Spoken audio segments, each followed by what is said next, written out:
Bonjour à tous, bonne année, on est le 1er janvier 2020. Comment on sait qu'on est en 2020? C'est parce que j'ai changé de carnet. Je vous souhaite à tous une très bonne année avec de la réussite, mais une réussite tranquille, que tout se passe comme vous avez prévu, tranquillement, et beaucoup d'épanouissement dans tous les pans de votre vie. Alors, du coup, dans cette vidéo, c'est le traditionnel bilan. Donc, je vous parle de ce que j'ai fait en décembre, donc l'année dernière, en décembre 2019.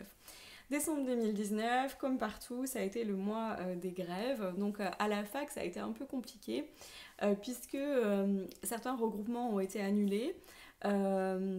Bon, pour moi, c'est pas vraiment un souci. J'habite à Toulouse, ça me pose pas particulièrement d'enjeu que d'avoir un regroupement annulé.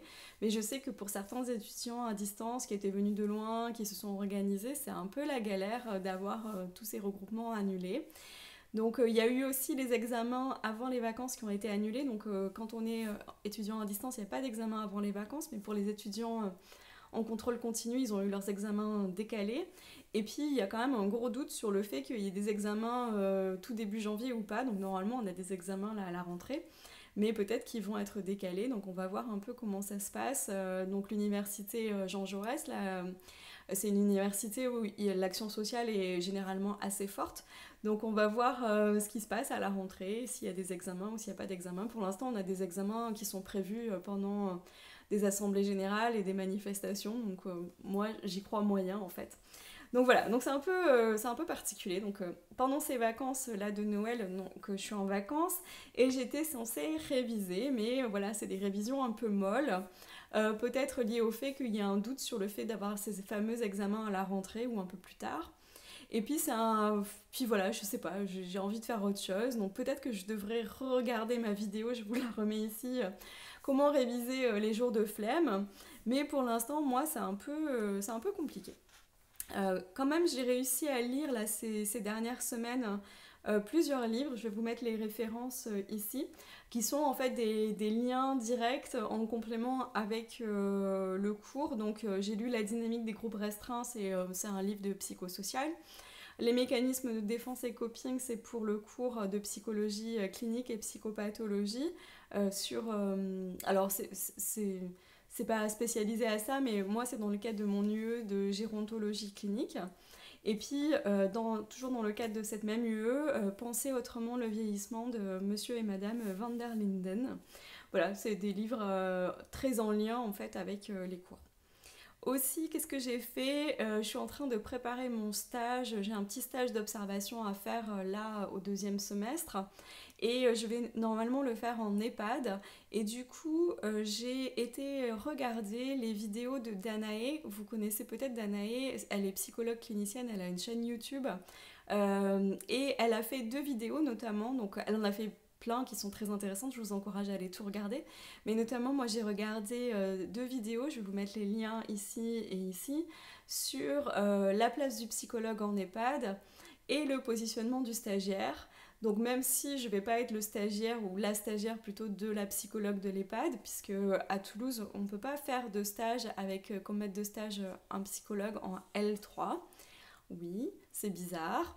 Mais quand même, je pense que c'est assez intéressant de regarder cette vidéo sur le positionnement du stagiaire avant de démarrer ce stage. Voilà. Après, ben, j'ai fait d'autres choses. J'ai fait notamment, je vais passer au point culture de cette vidéo. J'ai regardé plusieurs séries très intéressantes qui montrent en fait les ravages que cela peut faire sur l'individu, que de ne pas être cru, que de ne pas être entendu. Donc deux séries qui sont inspirées de faits réels et qui sont disponibles sur YouTube. La première c'est Unbelievable, qui est une série magistrale. Euh, ouais, rien que ça. Je vous la recommande vraiment très chaudement. Alors, ça démarre en fait le matin d'un viol. On est avec la victime d'un viol qui s'apprête à raconter son agression à la police et à aller faire les examens à l'hôpital. Et ça démarre comme ça. Et puis en fait, au fur et à mesure, Ce qui se passe avec la police, c'est qu'ils commencent à avoir des doutes un peu sur ce qu'elle raconte, sur son témoignage, ils la mettent en doute. Et puis au bout d'un moment, elle commence à se rétracter, à dire « Ah mais je suis plus très sûre que ça m'est vraiment arrivé, ce viol ». Et de fil en aiguille, en fait, ça va partir comme ça depuis cette prémisse. Et on voit du coup ce que ça fait dans sa vie que de ne pas avoir été crue en tant que victime. Et puis on voit en parallèle 2 femmes détectives dans d'autres villes. Et le parallèle avec 2 façons de traiter les victimes. Donc la façon dont cette victime-là a été traitée, et puis la façon dont peut-être d'autres victimes vont être traitées dans la série.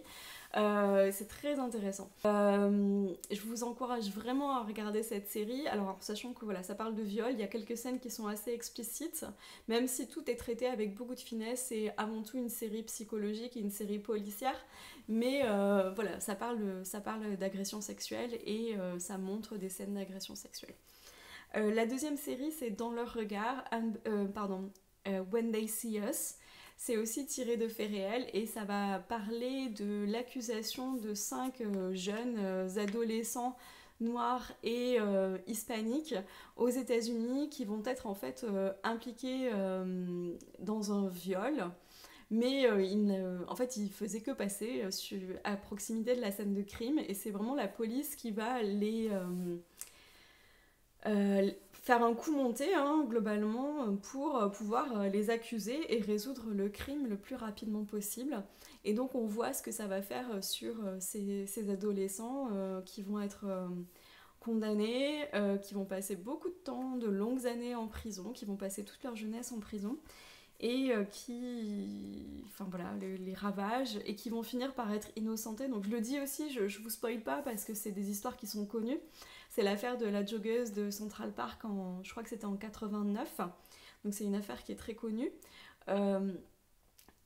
Voilà, c'est une belle série. Je vous la recommande un peu moins quand même que Unbelievable. Mais j'avais vraiment très envie de voir quelque chose dans la même veine après avoir terminé Unbelievable et Google m'a recommandé ça. Mais en fait, effectivement, c'est la même thématique. C'est qu'est-ce que ça fait que de ne pas être cru ou d'être, voire même mis en doute par la police, mis en cause par la police. Mais c'est pas du tout le même traitement. Aussi, j'ai complètement bingé la série The Crown. Les 3 saisons, ils sont passés. Et je vous en parle ici parce que, bon, déjà parce que j'ai beaucoup aimé cette série. C'est une série lente qui rapporte des faits historiques qui sont, du coup c'est assez intéressant de voir ça. Donc les faits historiques mais d'un point de vue intime, moi j'aime beaucoup ce genre de traitement. Et puis je vous en parle parce que ça a fait pas mal d'écho avec ce que certains enseignants nous ont dit dans le fait d'incarner la fonction de psychologue dans l'institution. Donc c'est des mots qui sont revenus pas mal de fois en fait dans le discours de certains enseignants. Voilà, quand t'es psy, t'as un positionnement particulier et donc il faut quand même incarner la fonction même quand t'es pas dans ton bureau. Enfin, c'était des choses un peu comme ça qui étaient dites par certains enseignants. Donc là, je pense que ça parle essentiellement quand tu travailles en équipe ou en institution, hein. Mais ça m'a fait un peu doucement rigoler parce que je trouvais que ça faisait vachement écho avec ce que disait par exemple la reine-mère à Elisabeth en disant oui ma fille tu vas devenir la reine, donc il va falloir incarner la couronne, il faut incarner la fonction, tu ne cesses jamais d'être la couronne d'Angleterre. Et bon, on est d'accord, hein, ça n'a rien à voir, mais je trouvais que les mots se ressemblaient un peu et ça m'a interpellée. Bon sinon, peu importe ça, mais c'est une bonne série, moi j'ai bien aimé. Et puis bah voilà, je vous souhaite à tous et toutes une bonne année. Moi j'ai pas pris de résolution particulière. Si vous en avez, bah, dites-les moi si vous avez envie dans les commentaires. N'hésitez pas à mettre un petit pouce à cette vidéo si ça vous a plu. Et puis je vous dis à très bientôt pour de nouvelles vidéos en 2020. Au revoir!